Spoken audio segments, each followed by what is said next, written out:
Looking for you. I'm looking for you. Don't know where to go. Don't know what to do.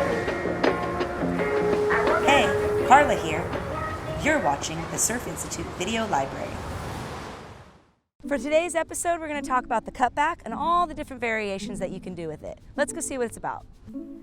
The cutback is used when the rider has ridden to the shoulder and needs to regain power and control of the wave.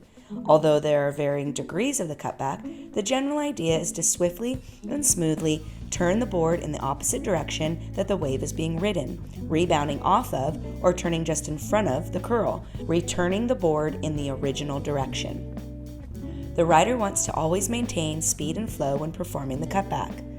Performing any cutback, the rider must shift weight onto the tail, allowing the rail to disengage out of the water.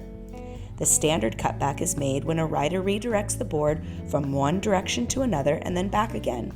The board does not make contact with the curl or whitewater, but receives its momentum from the rider's control of the wave's energy and flow.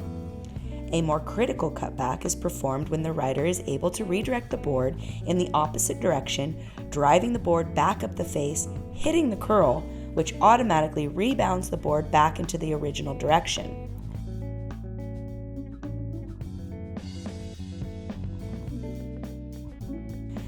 Oftentimes, however, the wave is not very strong or fast, but there still may be a need to slow down to avoid outrunning the wave.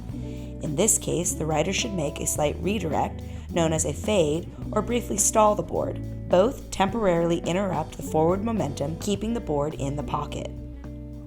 Alright, let's break it down. With the standard cutback, you want to redirect the board from one direction to another and back again. The board doesn't make contact with the curl or the whitewater, but receives its momentum from the rider's control of the wave's energy and flow. The rebound cutback, also known as the roundhouse, requires the rider to redirect the board in the opposite direction by driving the board back up the face. You must hit the curl, allowing the board to rebound back in the original direction.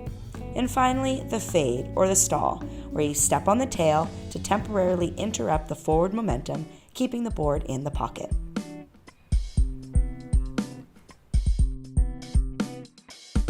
Thanks for joining me. See you next time. Looking for you.